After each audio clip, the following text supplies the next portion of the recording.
예. 다음으로는 산업재해를 잠깐 볼 건데요. 예. 산업재해 보상 보장법이 있죠. 예. 혹시나 뭐 이제 그러실 일이 생기시면 안 되겠지만 예. 산업재해 관련해서 보험을 받으셔야 될 경우에는 보험 청구하시면 됩니다. 이게 뭐 사용자의 동의가 필요하고 이런 건 아니에요.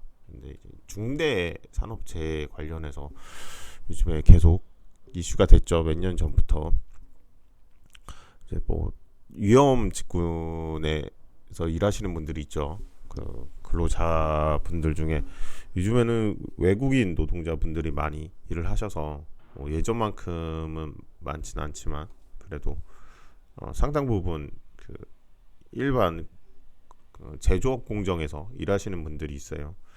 근데 또 뭐 이제 센서 같은 것들이 요즘엔 다 잘 돼 있어서 웬만하면은 특별하지 않는 이상은 이제 멈추거든요, 거의 다. 그런데 아직도 예전처럼 지금 뭐 여러분들이 그런 데 가보셨는지 모르겠지만 일반 제조 공정에서 일하는데 20년, 30년 전에 사용했던 뭐 밀링 머신이나 뭐 이런 거를 사용하는 데들이 상당 부분 많습니다. 예, 그런 것들은 아직까지도 그런 센서나 이런 것들이 부족해서 실질적으로 위험에 많이 노출이 돼 있어요. 그리고 사고가 나면은 어마어마한 큰 사고가 나죠. 뭐 이게 작은 건 아니지만 생명과 지장이 없다고 하더라도 뭐 손가락이나 이런데 골절, 절단 뭐 이런 사고가 많아요. 예, 많아서 생명에 지장이 없다고 하더라도 앞으로 살아가는데 상당 부분 장애나 지장을 줄 수 있는 그런 분들이 엄청 많습니다. 그래서 그런 걸로 인해서 실질적으로 생명이 위험한 경우나 아니면은 생명이 예,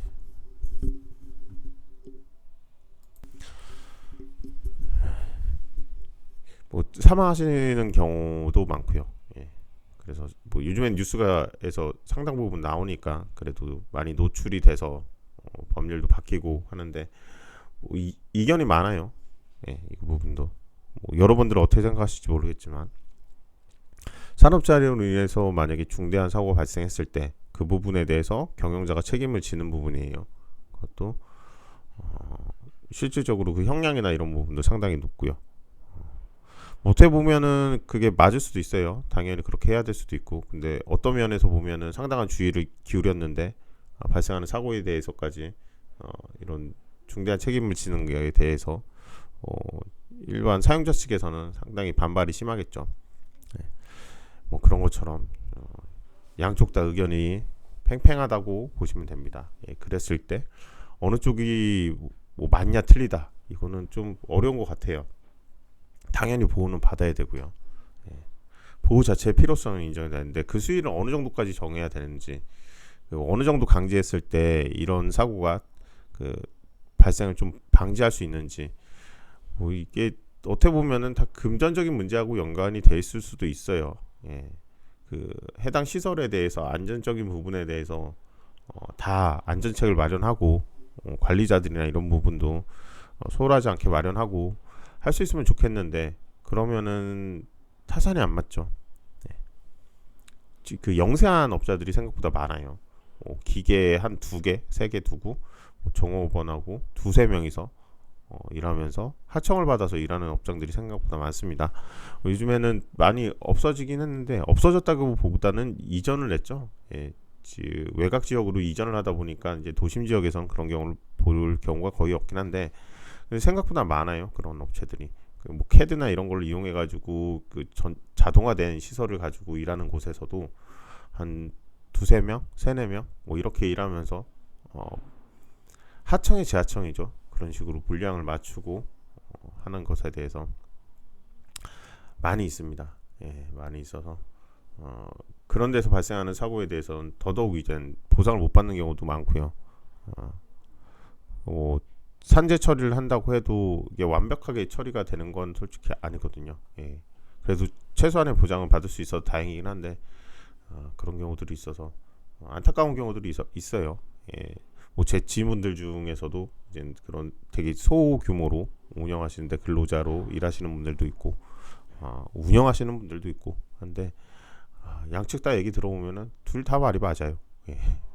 그래서 뭐 어느 편을 든다 뭐 이런 거는 좀 무의미한 것 같고, 근데 보호는 확실히 필요해요. 그래서 이제 점점 확대가 돼가죠. 예, 산재 범위에 대해서도 뭐 출근길이나 이런데 일어난 산재에 대해서, 아니면 회식 중에 일어난 산재에 대해서 산재로 인정하는 판례들이 계속 생겨나면서 범위를 좀 확대하고 있긴 해요.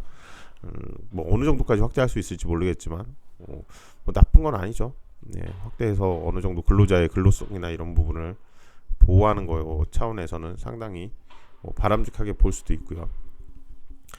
이 기사 같은 경우 이제 태아의 건강 손상인데, 태아의 건강 손상이 어떤 부분이냐면 그 임신한 상태에서 일을 하는 경우들이 있죠. 뭐 이제 아무래도 생활이나 이런 부분 때문에 보통, 그리고 커리어 때문에 임신한 상태에서 일을 하시는 분들이 많아요. 저희 와이프도 그랬었고요. 근데 그 유해 물질을 다루는 것들이 좀 있죠. 아무리 환경이나 이런 거, 통풍이나 아니면 마스크 같은 거 이런 걸로 통해서 이제 상당 부분 그 중화를 시킨다던가 아니면 보호구를 착용한다든가 해서 보호를 한다고 해도 그것도 한계가 있을 거예요. 한계가 있을 때 이 태아에 대해서 실질적으로 문제가 발생했을 경우에 그에 대해서 산재로 보호할 수 있는지, 그에 대해서는 지금 판노위는 통과했다고 그래요. 예. 그래서 환경노동위원회예요.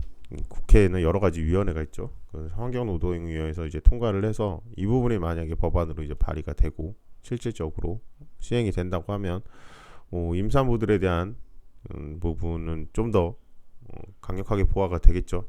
근데 워낙에 요즘에 출생률이나 이런 부분이 계속 낮아지고 있는 상황이라 뭐 태아에 대해서는 뭐 당연히 보호해야 되기도 하고 좀 더 뭐 강력하게 보호할 필요성은 있는 것 같아요. 그 유해 시설이나 이런 유해 물질에 노출이 돼서 아이한테 악영향을 미쳤을 경우에 기형아 출산이나 이런 부분까지 영향을 미쳐서 사회적으로도 문제가 될 수 있는 부분이 상당 부분이 있죠. 그 전에는 뭐 이런 부분이 어떻게 이루어졌는지 잘 모르겠어요, 솔직히. 근데 그런 부분이 계속 노출이 있다 보니까, 발생하다 보니까 이렇게 법안까지 마련이 된 것 같은데, 이런 법안들은 계속 나오는 게 뭐 아무래도 근로자 분들이나 여러 분들이 생활하는 데는 좀 더 인간다운 생활을 할 수 있는데 도움은 될 것 같아요. 전 그렇습니다. 그럼 산업재해 보상보호법이 아르바이트생이나 비정규 근로직, 일용직 근로자 뭐 이런 부분에 대해서도 적용이 되느냐? 여러분들이 보통 아르바이트 하시죠. 아르바이트생 같은 경우에도 적용이 일반적으로 됩니다. 근로자를 사용하는 모든 사업가, 사업장은 아르바이트생이나 비정규직이나 일용직 근로자나 포함을 시켜서 산재 보험에 들게 돼 있어요.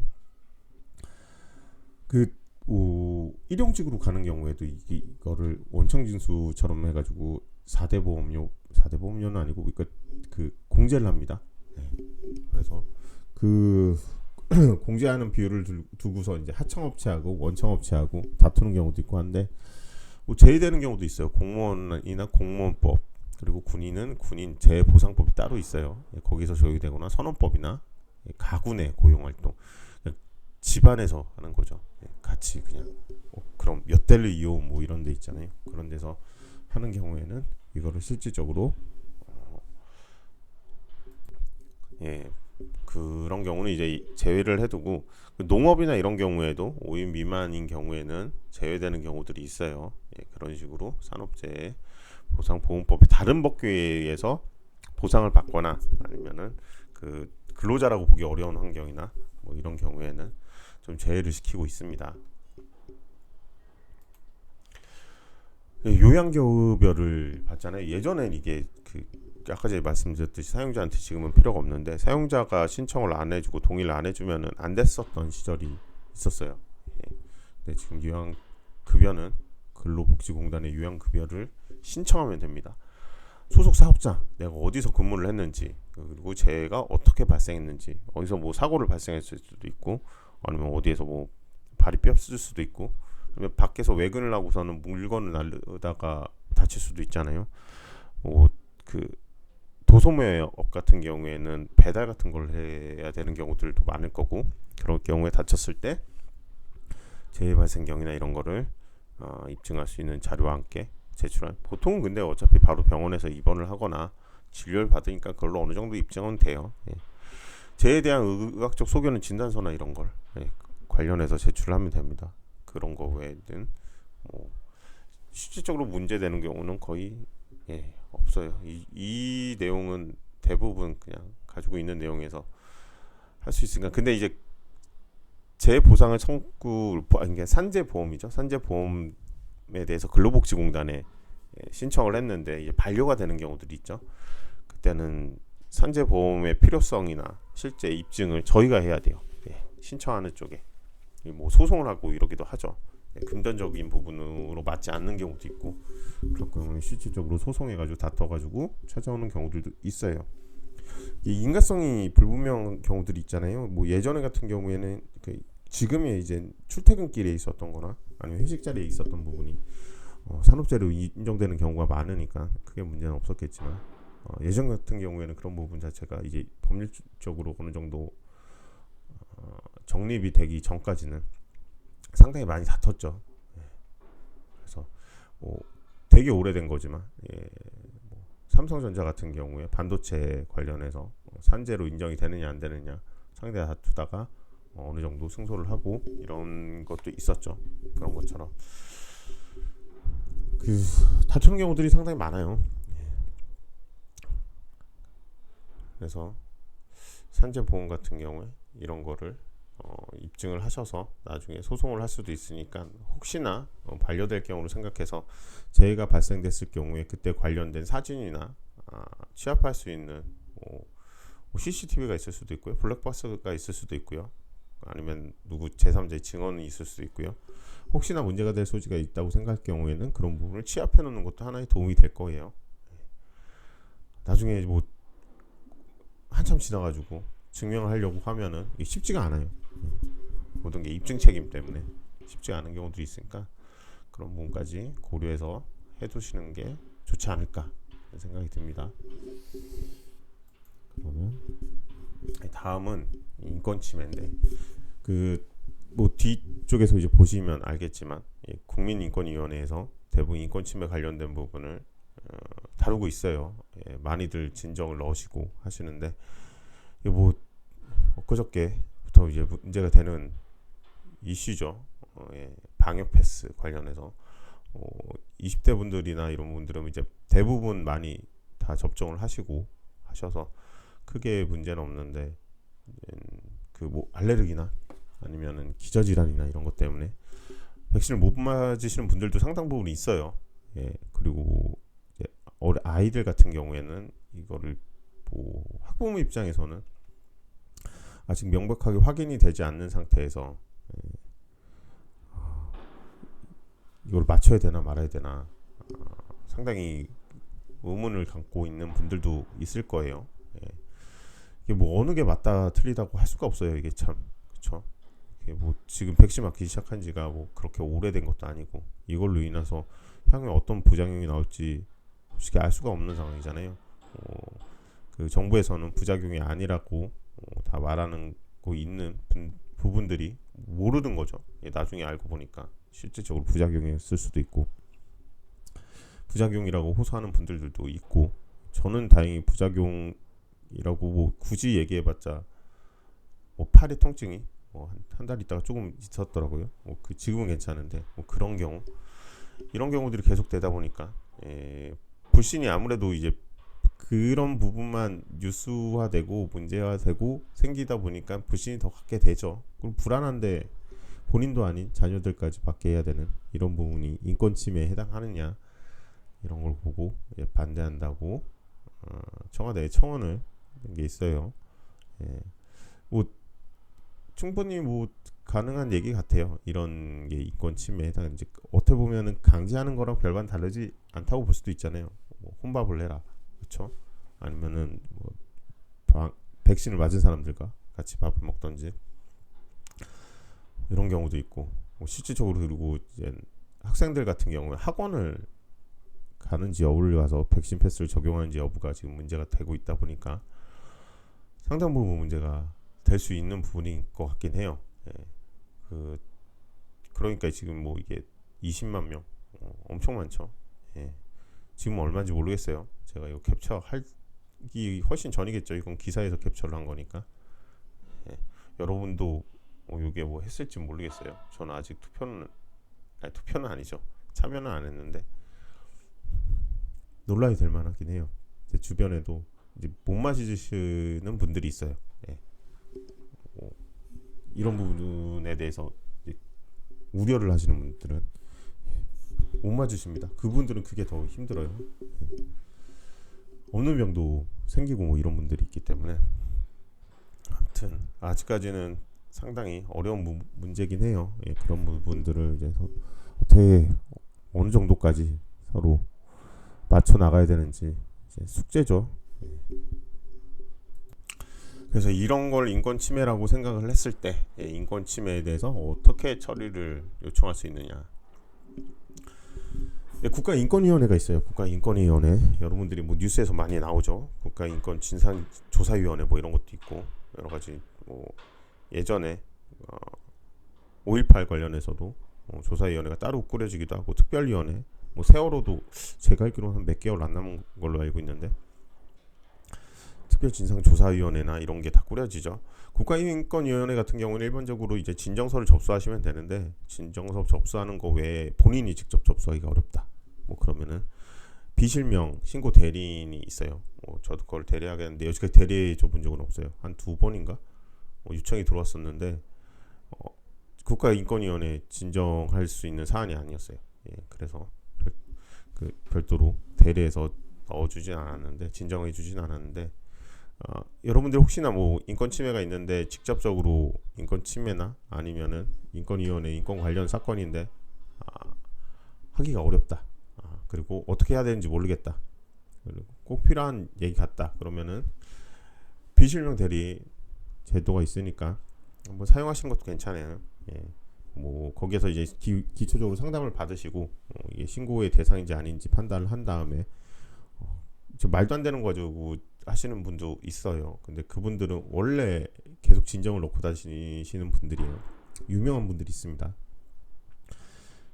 가끔 뭐 비만 되면 경찰서 가시는 분들도 있고 그 전국에 검사나 판사를 에 대해서 진정을 엄청 하시는 분들이 있어요. 블랙리스트에 올라 있는 분들이 있어요. 유명하세요. 그분들한테 그게 업무예요, 업무. 예. 이게 어느 정도만 돼도 그래 뭔가 억울한 게 있겠지 이런 생각을 하겠는데 전국을 돌아다니면서 하세요. 말도 안 통하세요. 예. 경찰서 수사민원 상담센터를 가끔 나가면은 가끔 오세요, 그런 분들이. 근데 이게 민원인이시니까 응대는 해드려야 돼요. 응대는 해드리는데 응대해주는 게 어느 정도 선까지 응대를 해줘야 되는지 이게 또 이제 딜레마예요. 끝까지 뭐 다 응대를 해드릴 수는 없어요. 예. 했던 얘기를 또 하고 또 하고 또 하세요. 예. 그리고 왜 본인의 얘기에 대해서 설명을 드리면은 이해를 못 하시는 것보다 안 하시려고 해요. 예. 제 얘기를 듣는 거를 좀 거부를 하세요.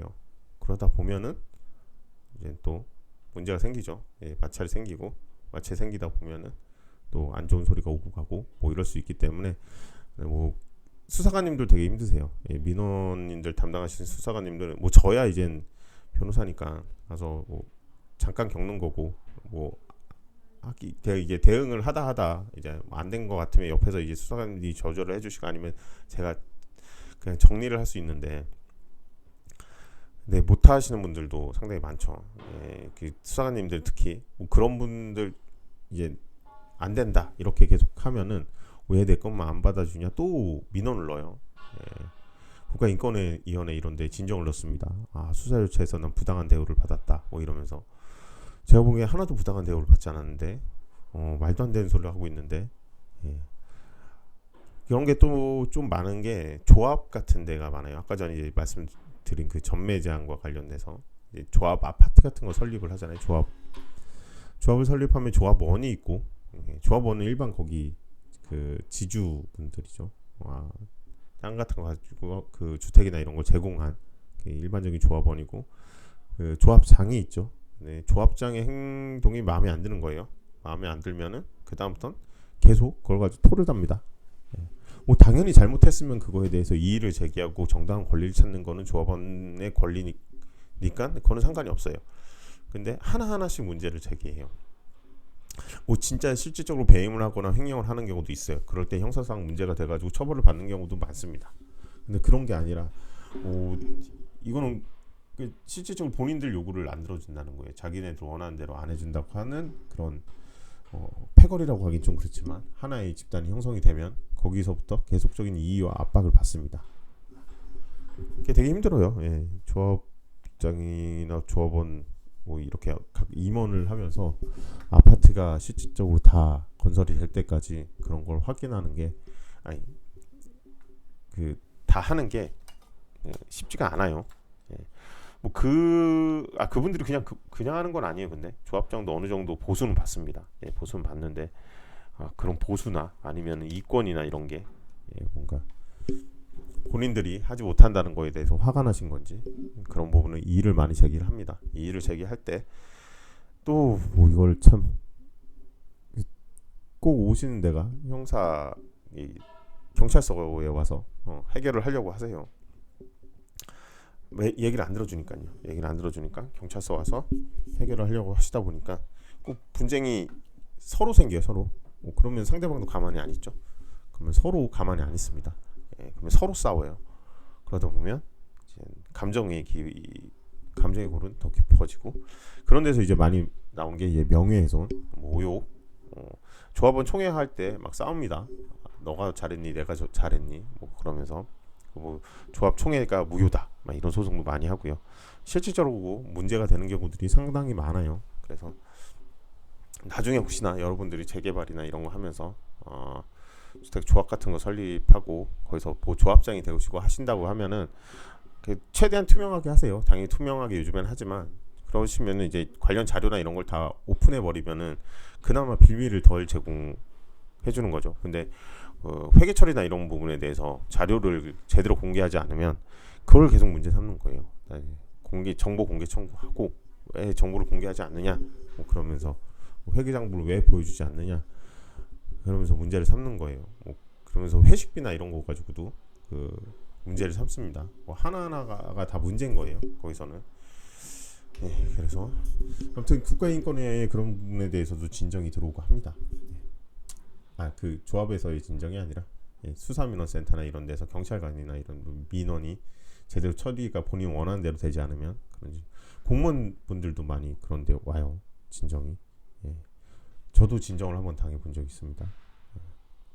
신문고인가? 국민신문고인가? 그런 데서 제가 피해자들 관련된 일을 하는데 저는 연락을 한 번도 받은 적이 없는데 저한테 연락이 안 된다고 제 연락 사무실 전화번호까지 다 알려드렸는데 연락이 안 된다고 계속 하시면서 진정을 넣으시는 분들이 있어요.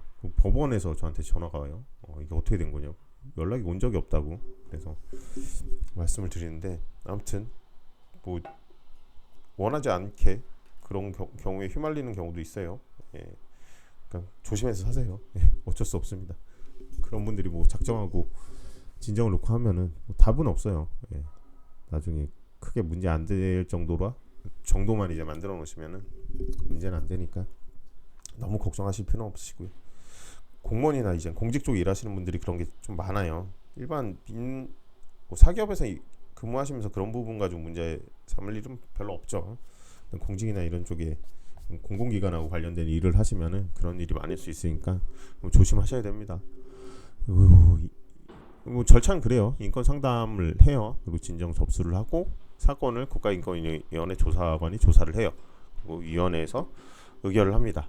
그리고 당사자한테 통보를 해요. 근데 이게 강제로 어떻게 할 수 있는 사안은 아니에요. 국가인권위의 결정이 있다고 해서 그거를 뭐 집행할 거나 이런 식으로 해가지고 강제로 할 수 있진 않아요. 의견이라고. 근데 어느 정도 공적인 의견이니까 그래도 그에 따라서 진행되는 경우도 상당 부분이 있죠. 그런 것까지 이제 고려하셔서 국가인권위나 이런 거는 이용하시면 돼요. 뭐 특별한 건 아니에요. 필요한 때 이용하시면 됩니다. 뭐 안 되는 거는 의결 그 진정 접수 자체가 안 될 수도 있긴 해요. 아무튼 여기까지 보고 리뷰는 하고 3교시 때 나머지 하고 정리할게요.